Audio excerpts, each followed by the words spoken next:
नमस्कार, देशोन्नती न्यूजमध्ये मी स्वप्नील दुधारे आपलं स्वागत करतोय। आता पाहूया महाराष्ट्रभरातील ठळक घडामोडी। ठाकरे गटाचे उत्तर पश्चिम मतदारसंघाचे उमेदवार अमोल कीर्तीकर यांच्यावरती देखील खिचडी घोटाळ्याचा आरोप लावण्यात आला आहे। कथित खिचडी घोटाळा प्रकरणी अमोल कीर्तीकर यांच्यावरती देखील गुन्हा नोंदवण्यात आला असल्याचं भाजपा नेते किरीट सोमय्या यांनी सांगितलं आहे। याबाबत बोलताना किरीट सोमय्या म्हणाले की अमोल कीर्तीकर चौकशीला का घाबरतात, तसेच अमोल कीर्तीकर को हिसाब देना पडेगा असंही ते म्हणाले।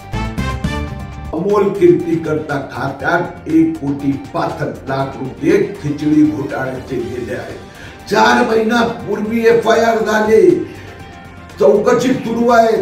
अमोल कीर्तीकर चौकशीला सामोरे जायला का घाबरतात?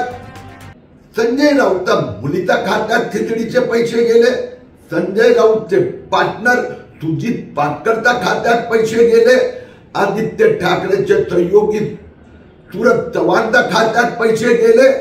अमोल कीर्तीकरने जर खिचडी खाल्ली आहे, हिसाब तो देना पडेगा।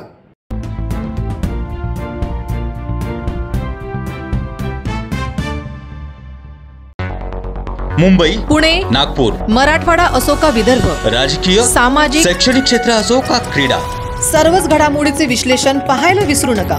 फक्त देशोन्नती न्यूजवर।